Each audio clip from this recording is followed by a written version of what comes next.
வணக்கம். ஓம் நமச்சிவாய. இன்றைக்கி பிள்ளைங்கள்லாம் ஸ்கூலில் வர நேரம் ஆகிடுச்சுங்க. அவங்களுக்கு ஏதாவது மாலை சிற்றுண்டி தரணும் இல்லையா? அதனால் இந்த சோயா இருக்குல்ல, அதை பயன்படுத்தி இந்த குருமா பண்ணேன்.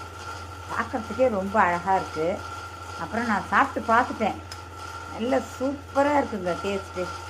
சரி, இப்போது பிள்ளைங்களுக்கு தோசையும் ரெடி பண்ணிட்டேன். இந்த தோசை கூட இந்த குருமாவை சர்வ் பண்ணி இப்போ மாலை சிற்றுண்டி அவங்களுக்கு ஏதாவது டிஃபன் தரணும்ல, அதை கொடுத்துடலாம். அதுக்கப்புறமா நைட்டு வேறு என்ன பண்ணலாம்? இது மீந்து இருக்கும், கொஞ்சம் ஜாஸ்தியாக தான் பண்ணியிருக்கேன், பார்க்கலாம். அப்படி இது மீறலைன்னா வேறு ஏதாவது பண்ணலாம். இன்றைக்கி மாலை சிற்றுண்டி என்னன்னு தெரியுமா? Dosa with soya kurma. ரொம்ப டேஸ்ட்டாக இருக்குங்க. ஒரு வாட்டி செஞ்சு பாருங்களேன், நீங்கள் அதுக்கப்புறம் ரெகுலராக பண்ணி சாப்பிடுவீங்க. சரிங்களா?